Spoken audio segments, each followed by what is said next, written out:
All right. Hello. Good evening, good morning, good afternoon, depending on where you're tuning in from. Welcome back to Race Talks Uncut, brought to you by Charles Jackson Media.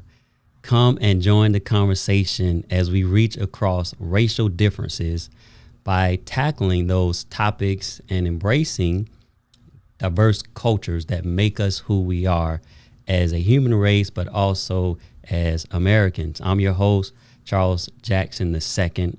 Got to start saying the second now because my father, who is not here with me, he is Charles Jackson Sr., and I want to start embracing that second that's on my name now in honor of him. But I am Charles Jackson II, and your racial interlude starts now. Each week, we pass the mic to bold, change champions that help us unpack culture and systemic racism, racial disparities, heritage, and more.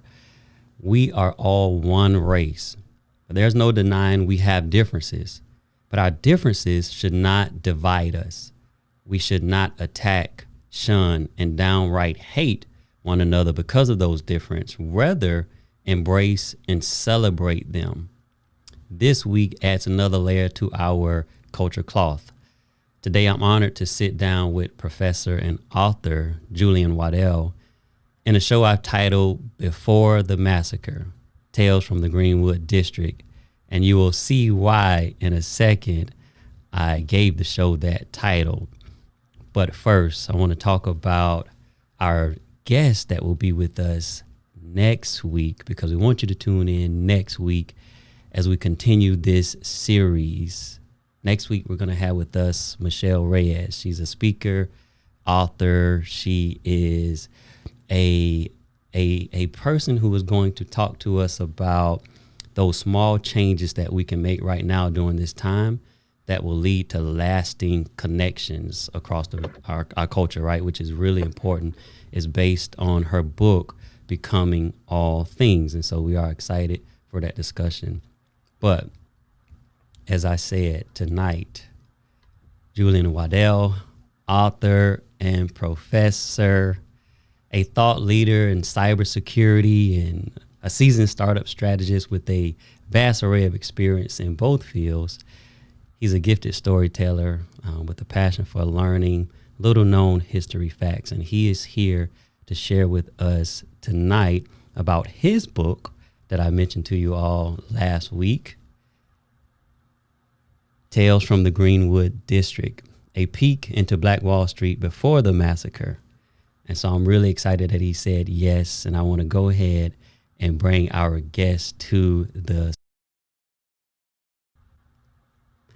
Hello, good evening. How you doing, Professor?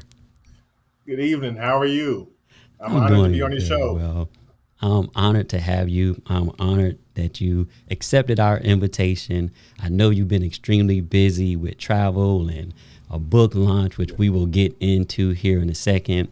And so I'm glad that you were able to find the time, sit down, and have a discussion with me before the massacre, Tales from the Greenwood District. And so if you are ready, I'm ready to dive into this conversation. Those of I you who am. are tuning in, go ahead. You can drop some questions, some comments, start sharing. You can start throwing those hearts up and thumbs up and the fire, like we want them all. Send us those emojis. But more importantly, this is discussion for all of us. So if you have questions for the professor, drop them in the comments. I'll review them and try and get them over to him before he heads out of here today. And I do want to thank those who are already here with us. I see a couple folks here, familiar faces, familiar names. Mr. JP High Tech, what's up? How you doing? Thank you for joining us tonight. Major Tone Music. They help us with the music actually for this production. And so I just thankful that they're with us tonight. My brother Nate. We got Cray. We got folks in the building. And so thank you all for joining us. I'm ready to have this discussion, Professor Waddell. And so I like to start off first by allowing the viewers to get to know you a little bit by not asking, what do you do, right? I want to start here. What purpose are you currently walking in and fulfilling right now at this time in your life? I actually really love that question. I think everything that has defined my life has been centered around being a conduit of blessings. Hmm. I believe that we are, when you think about the pursuit of happiness, you think about happiness in the sense of trying to find something for yourself. But I think that the way that God intended us to be were individuals who cared about each other, individuals that received blessings to be able to share those blessings with other people. So one of the prayers that I've prayed for since I was a teenager was, Lord, whatever blessings that you provide me with, help me to be a conduit of those blessings to be able to help people that I come in contact with. And I believe God's been blessing me in that way. Wow, that's good. And what tools, what platform are you using to do that currently? So currently I'm a professor, but I like to view myself as an entrepreneur first and foremost. And the type of entrepreneur, I would say I'm more of an entrepreneur supporter. Okay. So everything that I've done up until this point has been to support individuals or companies, help them get off the ground and get a proper foundation. And so that's even one of the reasons why I even became a professor, because I wanted to be able to help people have the tools to take their idea to the next level. Okay. Wow. We're here tonight though because you're continuing to grow and you're continuing to be a blessing. And right now you're being blessed into the world through your writing in terms of this book that I have in my hands right here. And I just want to let folks know that special giveaway is going on tonight. During this episode, we'll be doing a drawing for a signed copy of Tales from the Greenwood District. Professor Julian was so kind to, I shipped him a couple copies that I had and he's signing them. And so we're going to do a drawing tonight. And so I want to thank you for that as well. No problem. But yeah, No problem. so we're here to have a discussion about not just a massacre, but about people who build a very thriving community and business area in Tulsa.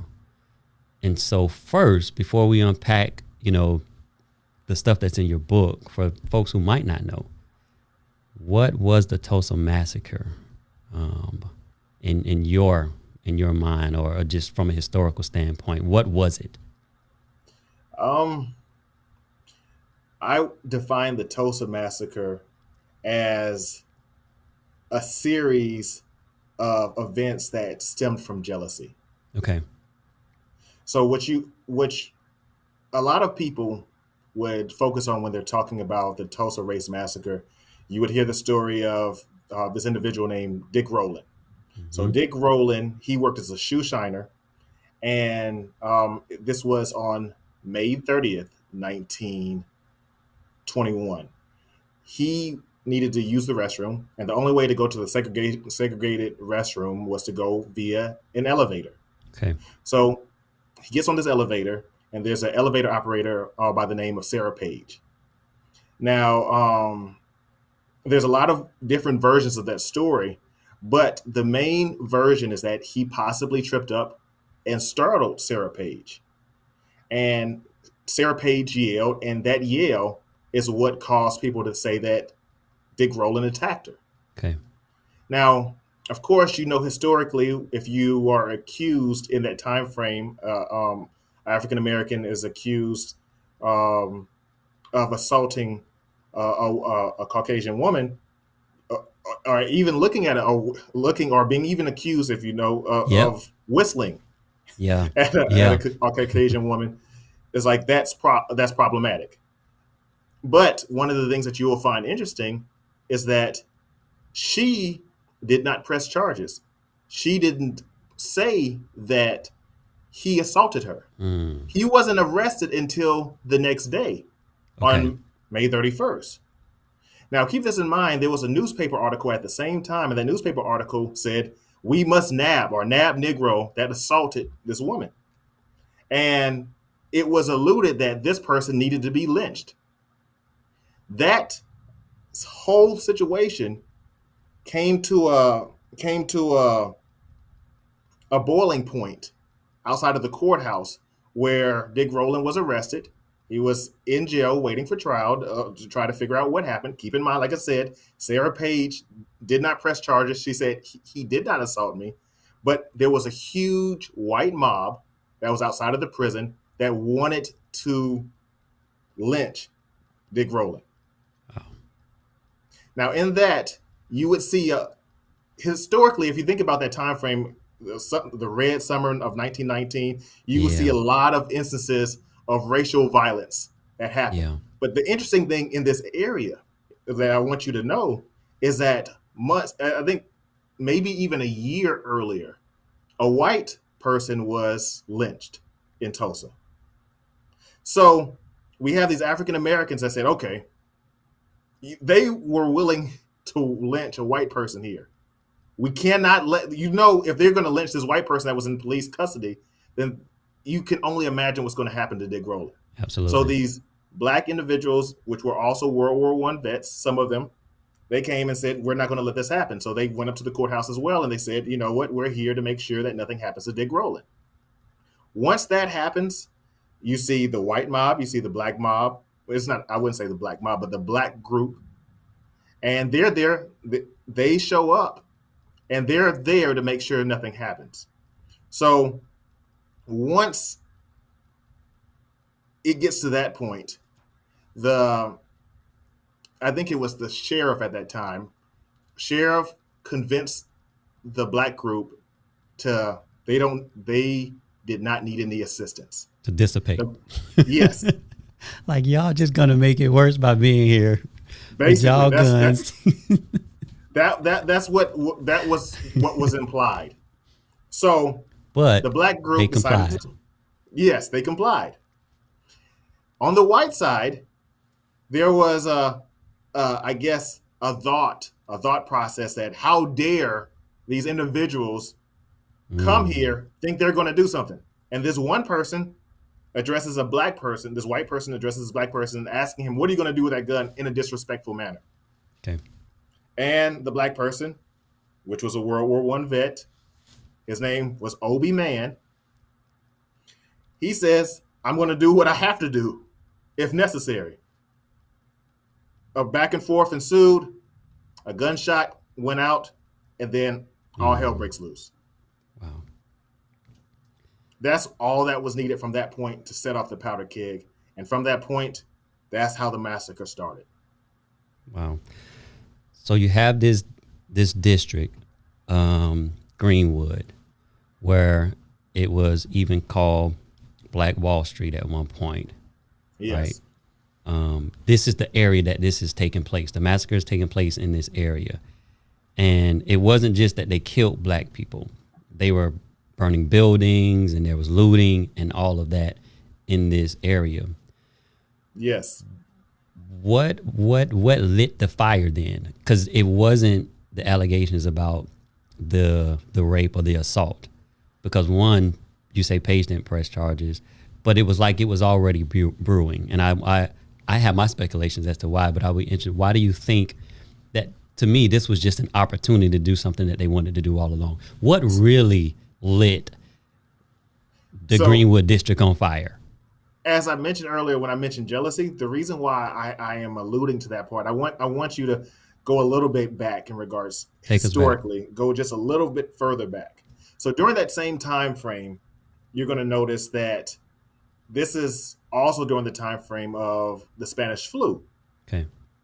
Of course, everything I say, don't just take my word for it. I want you to research it yourself, everyone that's listening. But the Spanish flu was happening during that exact same time frame. It was coming to an end. But before then, if you look at 1918, in Tulsa, you would see all of these things that are happening because of the Spanish flu. So many people were dying. But in 1918, you can also see that African Americans who were assumed were going to be hit the hardest, they actually, due to segregation, fared way better than their white counterpart. Okay. And so you see this wealthy, culturally rich group of African Americans in the Greenwood District succeeding even during the Spanish flu. and then you see a lot of their counterparts and all the different problems that were associated with it. Now, I'm not saying that that was the linchpin, but I'm saying that you combine that, you combine the fact that a lot of those individuals were doing extremely well. I mean, one of the biggest hotels um, owned by an African American was in the Greenwood District. Mm-hmm. Owned by JB Stratford. O.W. Gurley owned a lot of the. That's the founder. And he's the founder, right?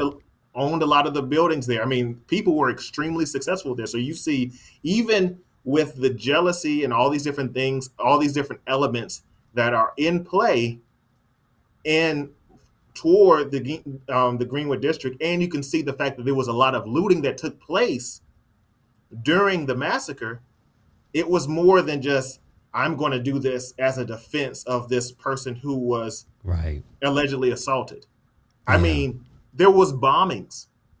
There were bombings that took place during that time frame. Dropping bombs. So from this wasn't planes. just a fight. Yeah. In your book, which we'll get into, but I want to point this out because you're describing an area of black people, and we'll even go back again. I kind of like the way we're going right now. We're going back, and then we're going to come back to the front. But in an area where there's wealthy blacks, so much so that they're wealthier than the whites in that area, there's jealousy, there's envy, and it's just boiling. So this instance of with the guy on the elevator was just an opportunity. In your book, you were talking, and it's Jordan and Eli. And Yes. Jordan and Eli, they're talking. And one of them says, I think this is Joe talking, he says, so if I ever have children, I want daughters who grow up in a place where there really are no limits. What about being a movie star or a pilot or even the mayor? Eli's passionate speech reminded Jordan of the surprise he had in store. And I point that out because it's not every day that we black people during that time would aspire to something like this. But Greenwood, there was something going on in Greenwood that allowed Jordan to have that type of inspiration. And you mentioned, movie theaters and those things. Like, so describe to us what the blacks had achieved in Greenwood that will make somebody else jealous other than just the wealth. Like, what was it like? We had movie theaters, banks, right? Yes. Like, so it's like in that reference, it's like the, not just, now I want to be clear. This is not just in Greenwood. So I make mention of it in the book, but literally there were movie studios, all black movie studios Okay. that were in the United States. A lot of that is not touched on, but one of the things that you would see on a regular basis is that you would see that in order for successful movies and successful industries to actually move forward, the black dollar circulated regularly within that. So you would see segregation, of course, segregation forced people to only be able to buy inside, but that's not what caused them to be so successful. The community of the Greenwood District wanted to keep everything in house. Mm-hmm. So everything that you would see, I would say that the segregation only added to the development of that community. So you would see people banking, you would see people having their own movie theaters, you would see their own mechanics, their own, like, because people owned cars. Like the Williams family that opened the Dreamland Theater also had a garage where they basically fixed these wealthy individuals' vehicles. Okay. So you would see all of these different things happening that they would not need to actually go out to go to anywhere else because everything that was needed was there. When I mentioned Obi Man, the individual that I mentioned that was at the center at the very first shot, yes, within the Greenwood District, the massacre, him and his brothers owned a successful grocery store. Mm-hmm. Like, and that grocery store was so successful that even after the massacre, they were able to pick back up and open multiple grocery stores from that point. They were one of the biggest grocery stores in the state. That's how successful they were. Wow. So now we got to talk about how did that even happen? Because we don't own anything. We're segregated. How all of a sudden we end up in this place and we have Black Wall Street? What got us there? Okay. Like, how did that come about? And I'm actually excited about that part. Yeah. So, all right, a lot of people, if a lot of people wouldn't know just by our conversation, but I'm from Huntsville. Okay. What a lot of people don't know in regards to Huntsville is the founder, O.W. Gurley, was born in Huntsville. Okay. So, O.W. Gurley, born in Huntsville, he left, relocated. He went to Arkansas. And from Arkansas, he was also a part of, I think it was President Grover Cleveland's. He was elected as part of Grover Cleveland, within Grover Cleveland's cabinet. Okay. And if I'm not mistaken, I'm trying to make sure that I'm accurate here. I believe it was said that he worked within the postmaster general during that time frame. Okay. I'm not sure if that was his actual role, but it was in regards to that. Yes. Within Yes, that. sir. So the reason why I mentioned that is that it's important to mention, because I said he was part of that cabinet, one of his appointees, presidential appointees, because this is connected to Reconstruction. Mm-hmm. So Reconstruction was a time frame after the Civil War where we were able, as African Americans, to have a lot of our rights. And those rights during that time frame enabled us to be able to vote, enabled us to be able to hold office, and it was enabled us to buy land and things of that nature, right?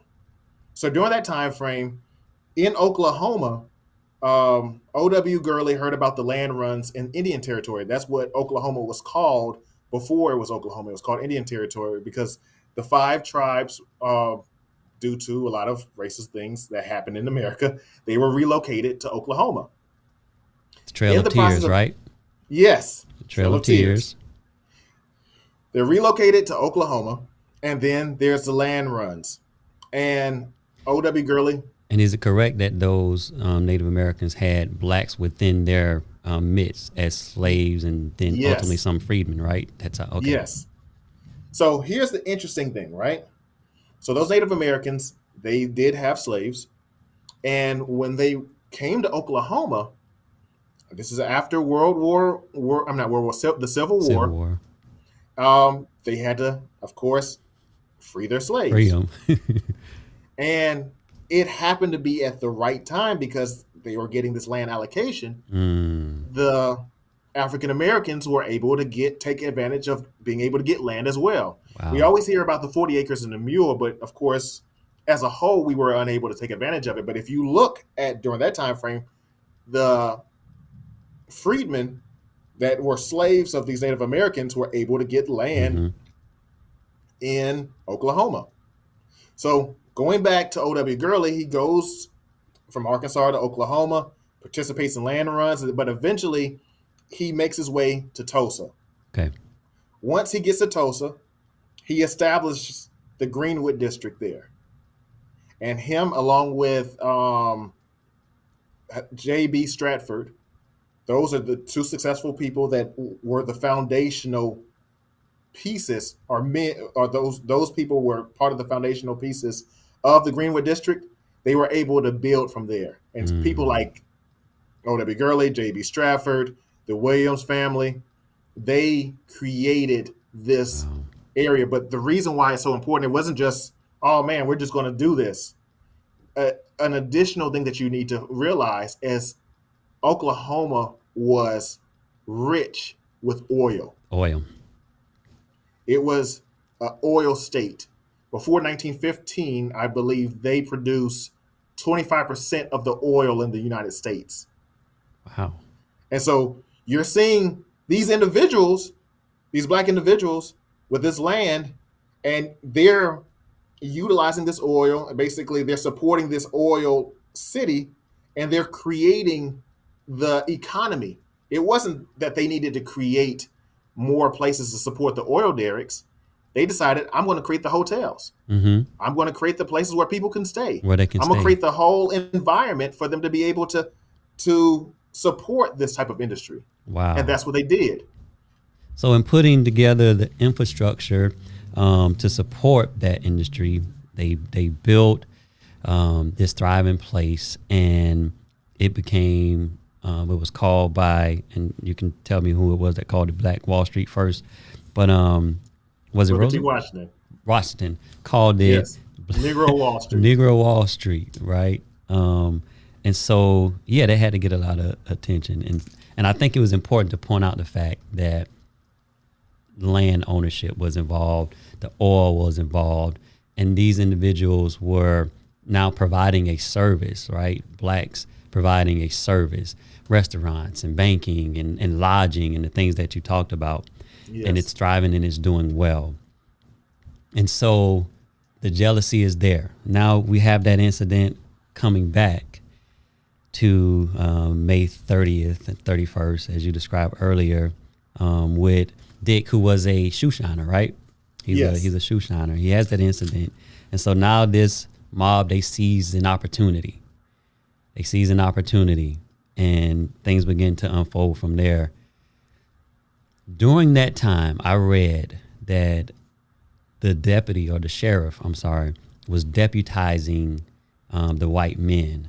So now you have everybody, we're coming back to where we started, at the jail trying to get the black guy out, and they want to hang him, right? And then these black men come to protect him with their guns, and they're ready to protect him. A lot of them who have returned from war, so they can use these weapons. They're skilled, right?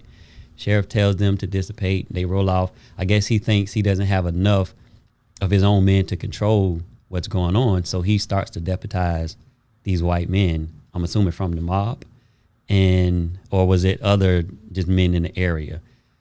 And the reason I point that out, go ahead.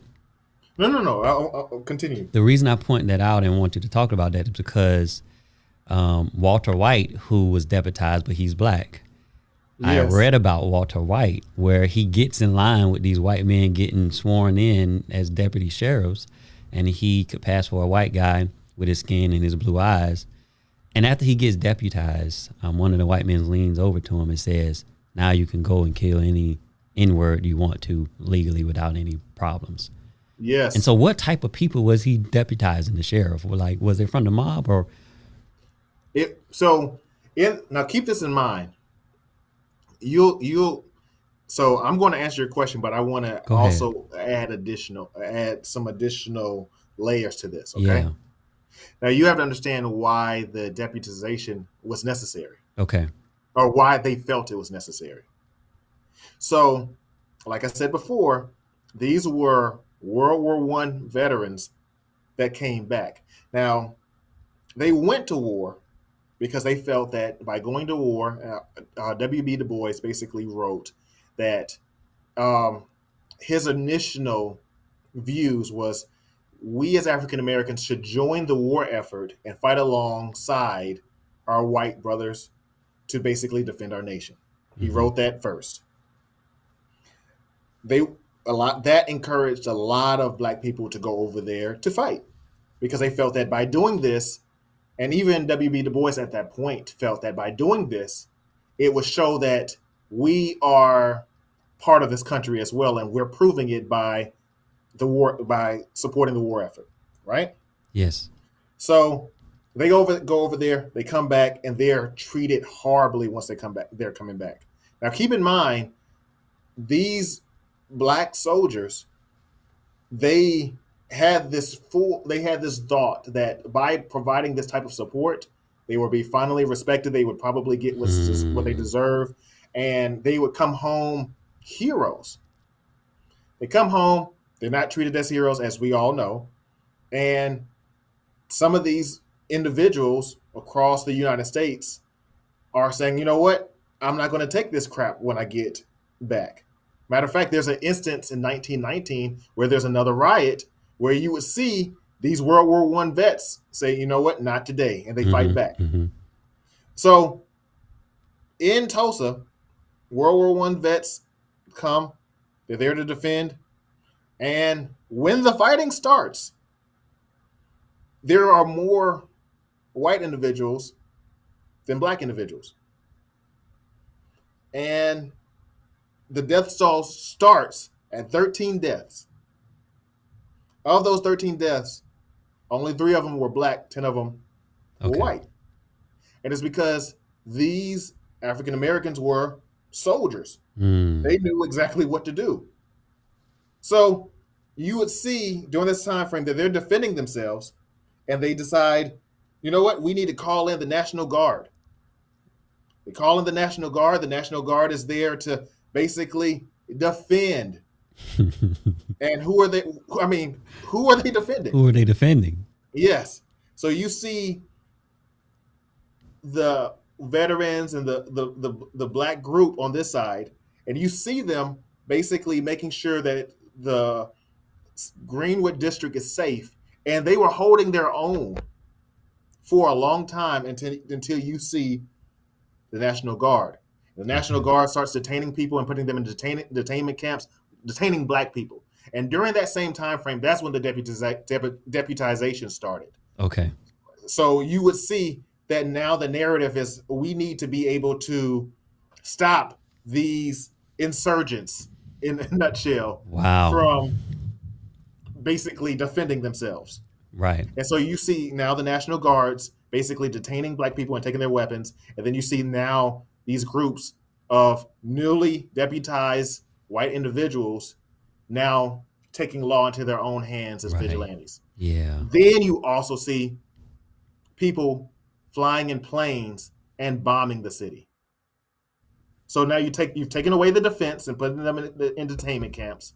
You've basically turned these black people who are defending themselves, defending their town, and turned them into what's supposed to be considered rioters when they're the ones defending themselves. And then you see the actual rioters and you say, well, we were deputized. We were able to do this. Right. Gave them more power and authority to back the hate and the rage from which they were already ready to act with. Yes. Right. You know, and the irony in the situation is right now we can call it the Tulsa Race Massacre. But for years, it was called a riot. Mm-hmm. And the reason why it was called a riot is that if you look in the terminology of what can be covered by insurance claims, riots aren't covered. So you see all of this damage and all of these claims are not being filed. Not one claim by a black claimant was successfully honored. Yeah. What you will find is white store owners where they said, okay, there was damage to my property. They got their claim filled. They got their claims. Because it was called a riot and they weren't honoring riots. Wow. We turned into the bad guys, of course. And they justified what they were doing because of our presence there, or the black men's presence there to defend themselves. We quickly became the aggressors. Yes. The black men in Tulsa became the aggressors, right? Even though that was completely untrue. Okay.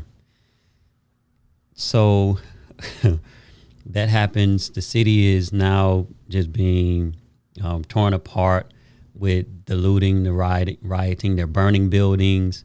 People are fleeing. The ones that are not fighting, folks are fleeing. And there's a couple key players in that. We'll talk about B.C. Franklin. We'll talk about the attorney, right? He was an attorney, B.C. Williams. Is that right? The attorney. I think that was Franklin. Franklin. Okay, so he's the attorney, and like, because he shares some things, and I'll when we come back from the break, we'll talk about it. But during that time, while all of this is taking place, and bombs are being dropped on people, and they're running, they're fighting for their lives.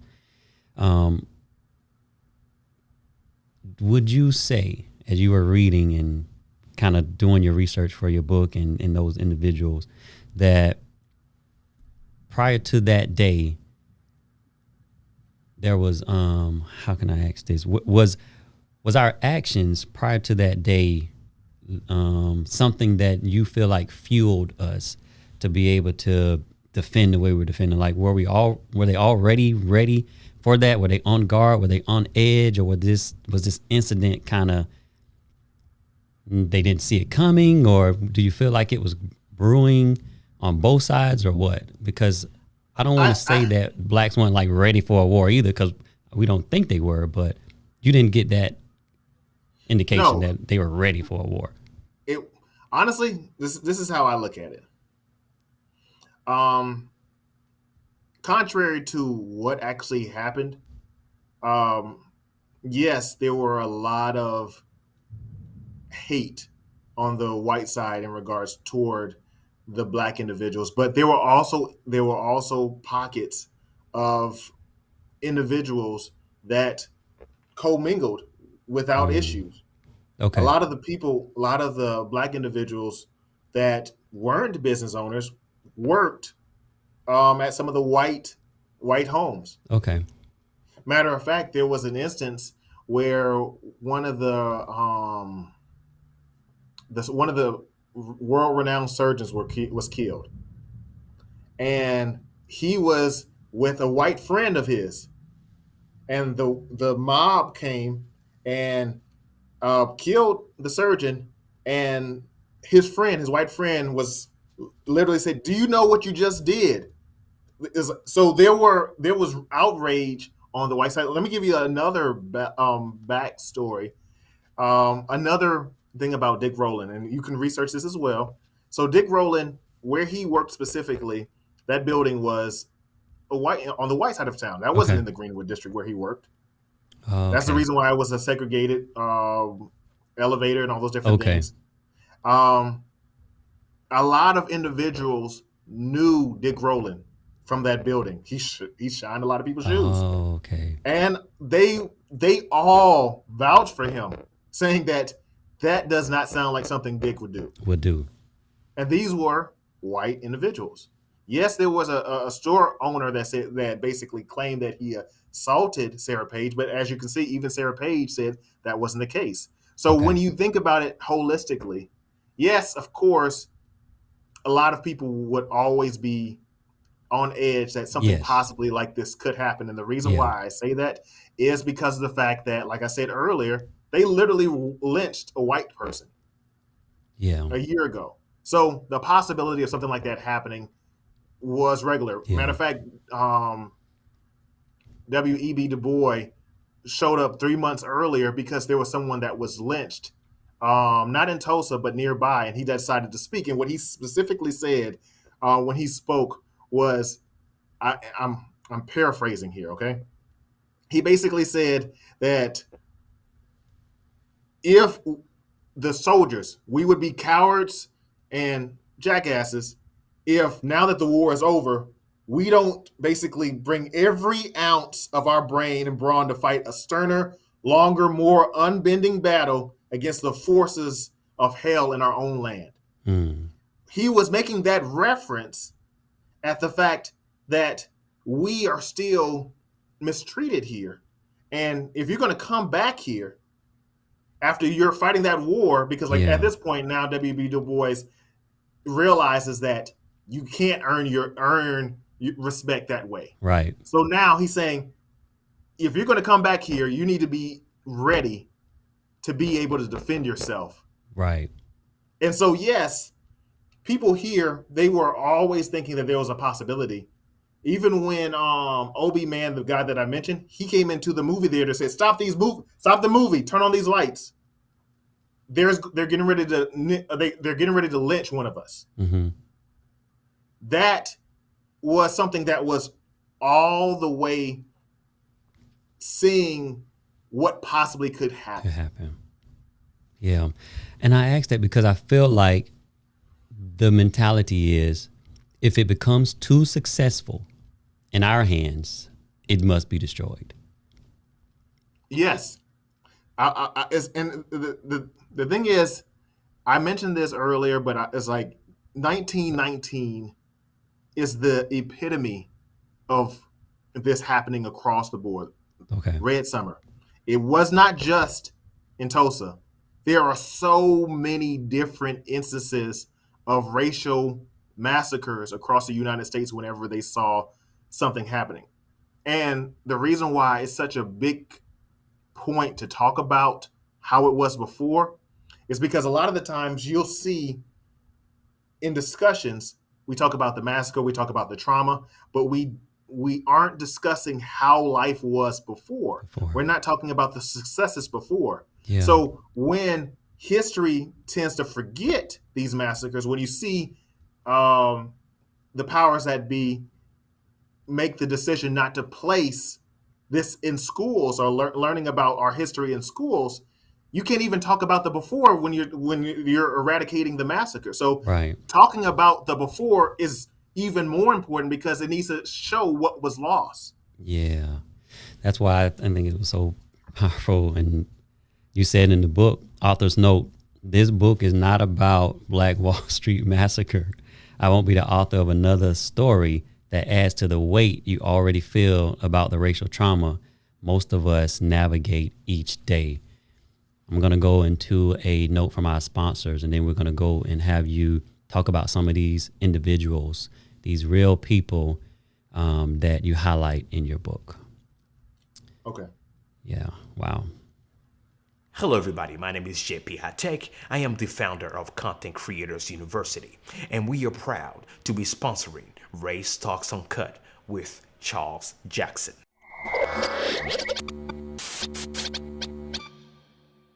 For those of you who do not know me, I am a branding expert, cinematographer, and software developer. What I do is help businesses, entities, individuals, ministries, and so forth have a better impact with high quality visuals in regards to graphic design, professional videos, or even high quality live stream. So after 12 plus years in the industry, I've decided to open this digital master school. So what we do is every single week, we connect with one of the best minds and professionals in the tech and content creation industry. What they do is come on the platform and teach us how we can have a better value proposition, elevate our craft, and keep impacting with our creation. As a matter of fact, our motto at the Content Creators University is create, impact, and innovate. And personally, what I always say is the day you stop learning, you stop growing. So if you're the type of person that want to keep growing, as we know, technology is the industry that is always evolving. Come and join me every week. Go ahead and subscribe to my YouTube channel, JP High Tech Reviews, or simply visit my website, jphighttech.com, or better yet, go ahead and download the Roku TV or Fire TV application. Simply look for JP High Tech, or visit the contentcreatorsuniversity.com for more. I am excited to connect with you and see you there. Bye-bye.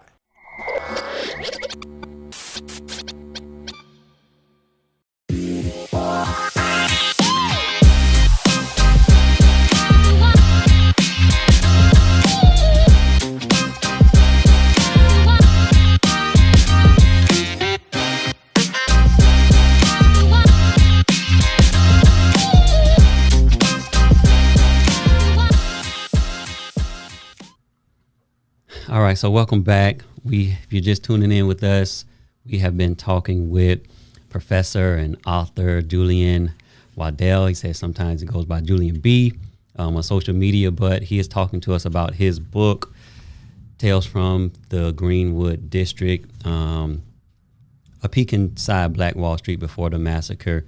And so I want to bring him back to the stage so we can continue our discussion and really have you now, because I wanted to set the foundation, because not everybody knows about those details, those intimate details that you just shared with us, which they really grip me every time I hear about them. And as I've been reading and preparing for this discussion, and so even having you unpack it, it still grips me because we still see those same things happening today, those racist ideas, those racist policies and practices that allow us to stay marginalized and disenfranchised and oppressed. They're still present.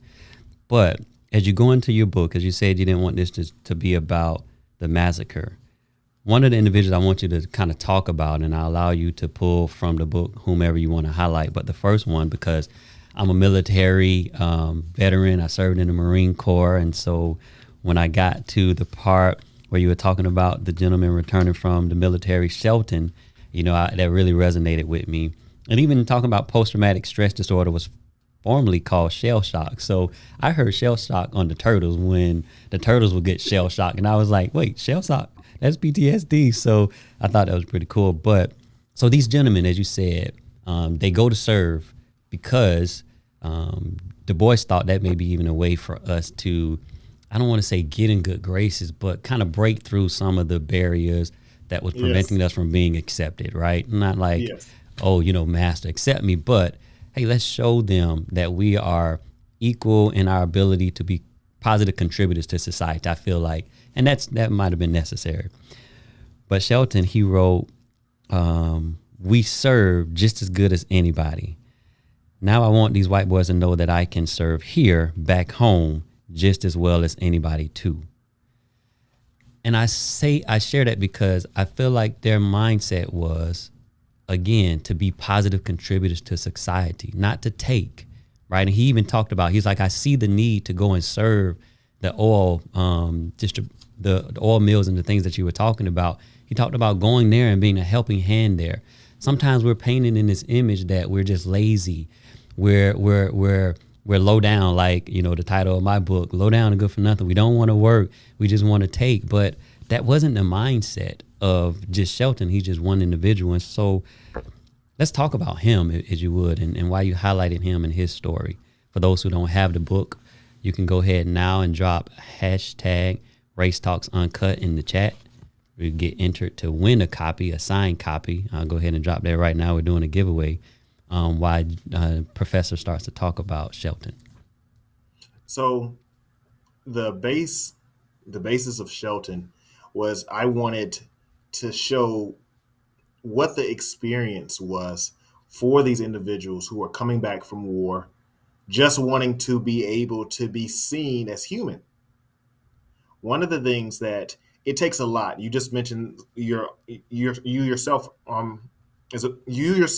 as a veteran, you decided to serve your country. It's about serving. Yes.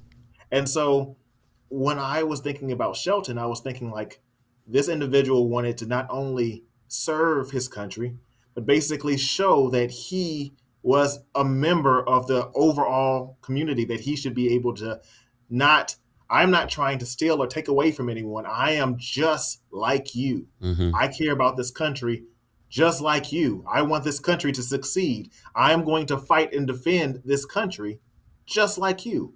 And now that I am back, I don't even want special treatment.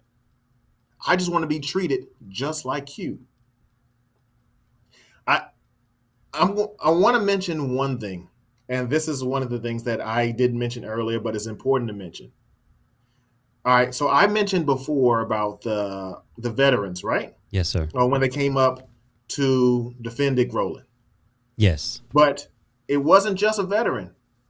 It was like there on right alongside of Obi Man, one of the veterans, there was this individual named J.K. Smitherman. Okay. J.K. Smitherman was a black deputy county sheriff.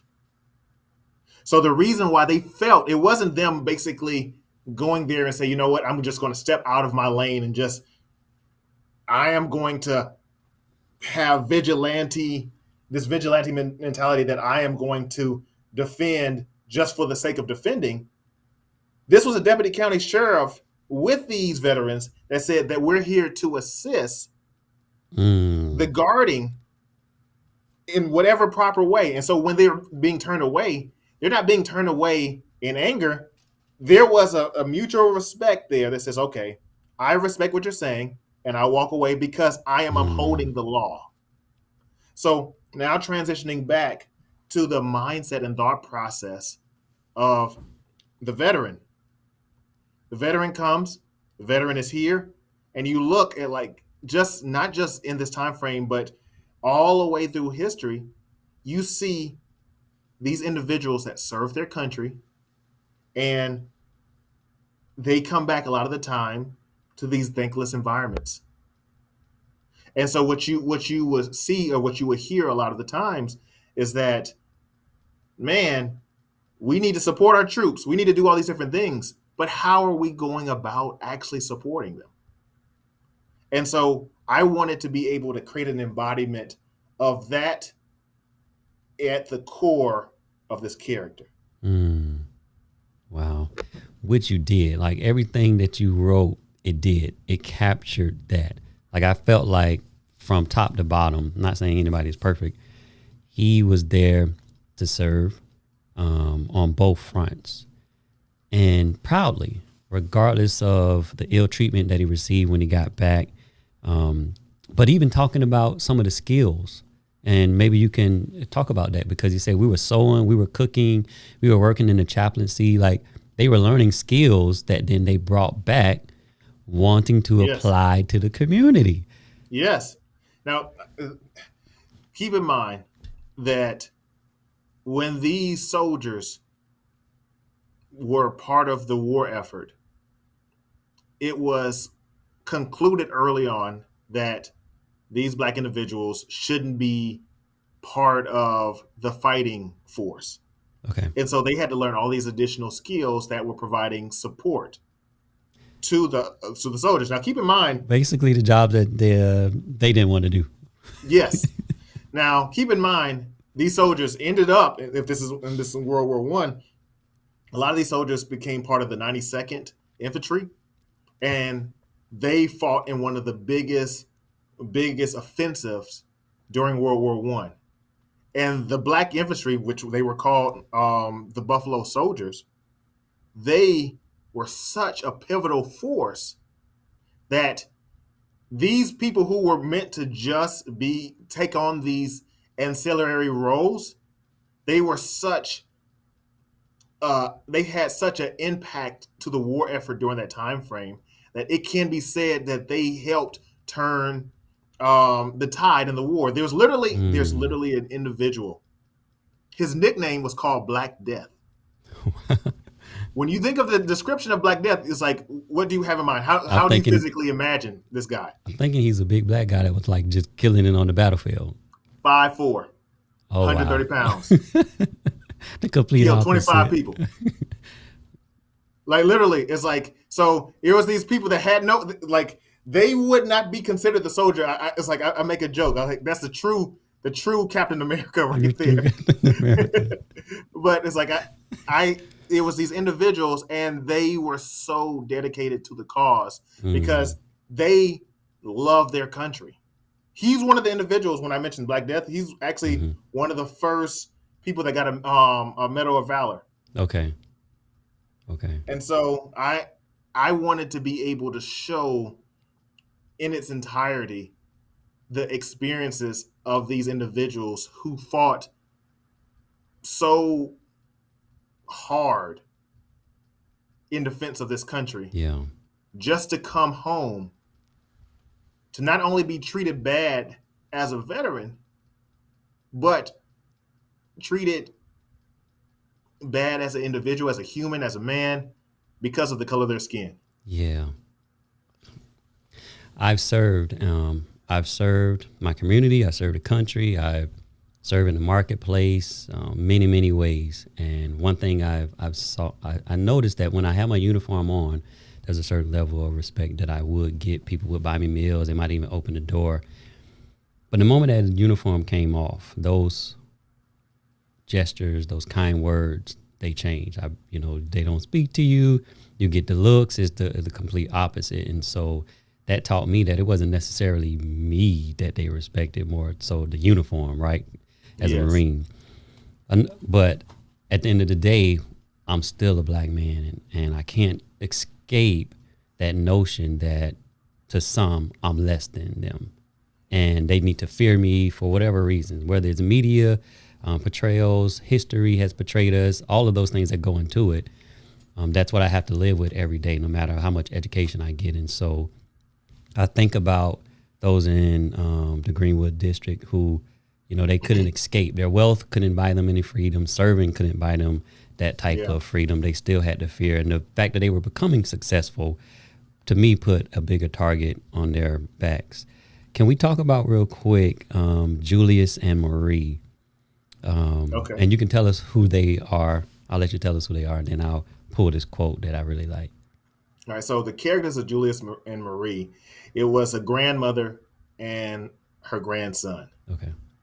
And so the focal point that I'm trying to relay in that element of the story is the fact that when you see these two characters, Marie is able to actually show this is how life was before.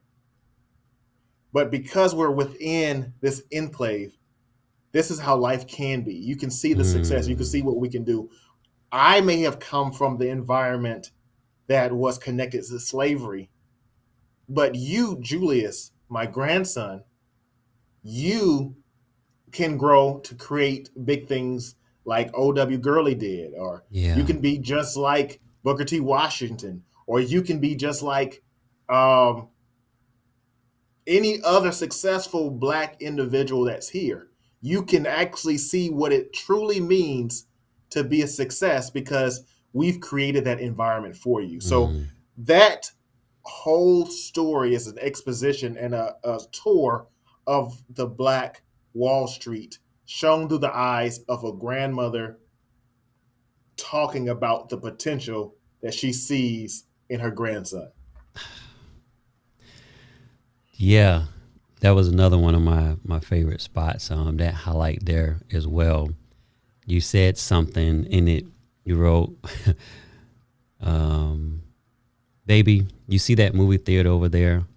I remember the day that theater was open. We were so proud to have our own colored theater. You know, we weren't allowed to sit in the other theaters in town. We were only allowed to work there. But the day that our first theater opened, we finally had a place of our own where we could sit down and enjoy ourselves like civilized and important people." I love that, and that resonates with me for so many reasons, because as I do this, folks ask me, why do you have these conversations? You get attacked on media, you put yourself in the limelight. It's not about race. What about black on black and all this thing? I tell them, at the end of the day, Blacks, we've had to live and exist in an environment that has treated us in some inhumane ways, I'll say that. And we've had to operate under systems that weren't really designed for us to thrive and prosper for centuries. I no longer want to be tolerated. I no longer want to be tolerated. I want to be able to sit and enjoy myself in my pursuit of life and happiness like everybody else under the 13th Amendment and the Constitution, like civilized and important people. That resonated with me so much. Go ahead. You know what's interesting? The statement that you just said is that you mentioned all of the adversities, right? When you think about it as a whole, the things that are happening within the Greenwood District, you notice that despite segregation, despite all of the racial turmoil, despite the mistreatment, they were still flourishing. So it shows that we are resilient. And that's one of the things that I wanted to show as important, not just for the people, not just for the people and the residents of the Greenwood District, but as a whole, the people who were victims of police brutality. One of the things that you see a lot of the times when you think about these traumatic experiences is that the focal point is just who they were in that moment, not their dreams, not their aspirations, not their desires, not where they wanted to go or who they wanted to be, just they're a victim. Their trauma should only be a footnote in their life. And so when you think about the Greenwood District, it shouldn't be the focus. The massacre shouldn't be the focus. What was lost should be the focus. What was lost is this massively successful community that was one of many that was created despite all of the adversities that was in play. Wow. I have to honor our time as we come to the top of the hour. Professor, this has been a great discussion. I truly am grateful for you stopping in. I'm honored to be here, man. Yeah, I knew it would be good and impactful, and it has been from beginning to the end. For those who entered into the drawing for your autograph copy of Tales from the Greenwood District, we already have a winner selected from our pool. Thank you for those who entered. Thank you for those who have been with us this last hour. Some of the people I see here in the comments: Major Tone Music, Kurt Nugent stopped by, JP High Tech, Creed, Zonnet, Jay. Thank you all for stopping by and hanging with us. Geraldine, thank you for being here and supporting us in this conversation that you took us on. Professor has been great. And so our winner is JP High Tech. JP, you're going to get an autographed copy of Tales from the Greenwood District by Julian B. Waddell, A Peek into Black Wall Street. Congratulations, JP High Tech. And we got a couple copies that we purchased so folks can go out and support you. Julian, please let us know how we can get the book, where we need to be going. I got this site up because you shared it with me, which is a great resource just for even more information. I thought this was really cool to share. You had some of the individuals here that you highlighted in the book, which was really good. But then there's images, there's maps. So just talk to us about this site, how it can be used as a resource, how we can connect with you, and where we can get our own copy of the book for those who don't have one. I already have mine. I'm supporting. Okay. So one of the key things when I think of this book, I didn't create the book just because I wanted to sell a book. I wanted to be able to in order for us to really deep dive into who we are, we have to know our history. Yes, sir. And not just the history starting from the traumatic points. We have to know our history within the full spectrum of all of our experiences. Yes. And so with this website, I wanted to really, really explore everything that was associated with Black Wall Street, not just the massacre. So as you can see, as you're scrolling through, you'll see literal breakdown of different elements that piece together the story of Tulsa, Oklahoma, from videos to old newspaper articles to how it was when it first started and where it's going now. Wow. So I wanted to be able to share all of that and overlay that with the stories that I wanted to show with the Tales from the Greenwood District book. I wanted the whole book to be an experience to allow people to know, you know what? I want to continue researching, because if I can find out if I can find out about the past here and learn to use that to go into what my future could be, then I can basically continue to grow and become a better me. Mm-hmm. Wow. And so what the future state, what was that about? Is that a museum or something coming? Can you hit on that real quick? So in regards to the future, it's like one of the things that has been going on in Tulsa right now is that they're currently searching. They're trying to find the remains of there's a mass grave of these individuals that were killed. But what they're trying to do is basically have a complete exploration of what Black Wall Street was, what the Greenwood District was, and actually have a holistic view so people can learn more. Because what a lot of people did not know is that this wasn't placed in the history books. People even in Tulsa did not know about the Tulsa Massacre. Yeah, I It thought wasn't taught in that history. was surprised me. People who lived there didn't even know about it. Yes. And so they're making it a point to say, you know what, we will not forget our history. Because our history is important to show who we are and where we came from. Okay. And not just from the massacre, but from what we built.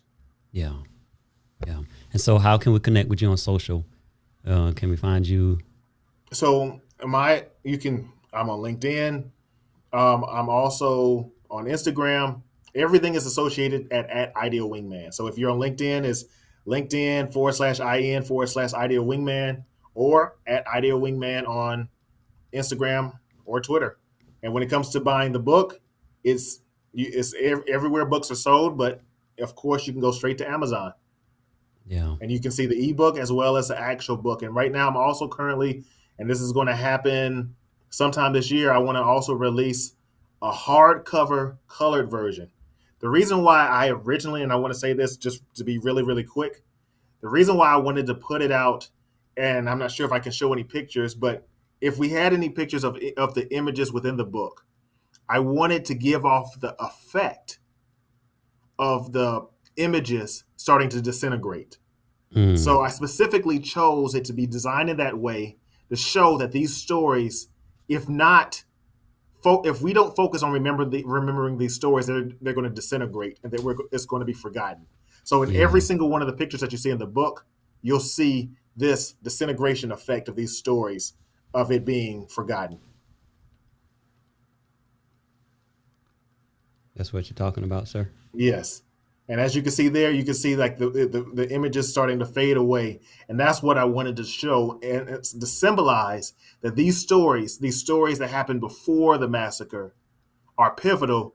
And if we don't focus on seeing them, as you can see, they're smiling.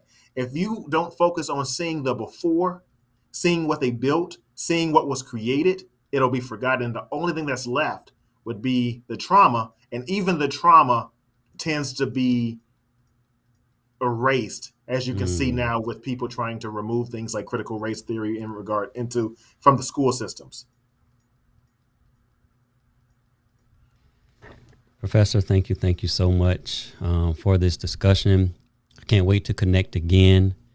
Thank you for those who were with us this past hour. Congratulations to JP High Tech. I will connect with you about getting your signed copy of Tales from the Greenwood District out to you. Please share, like, if you haven't already, go ahead and subscribe to this channel so you can stay up to date with what we're doing as we continue these conversations through Race Talks Uncut. As I said earlier, this stemmed from my passion project as I put pen to paper in writing my book, Low Down Good for Nothing, an uncensored account of the Black man in America. Connect with me on social if you haven't already. Go to the website, charlesjackson.media, and you can get a sneak peek into the book. You can download the preface and start reading the preface and get excited like I am about this book. But if you just connect with me on social for any questions, stay up to date with Race Talks, I would love to connect with you. Thank you, Julian, for spending this time with us. Go ahead and meet me backstage, sir, and I'm going to let our guests go.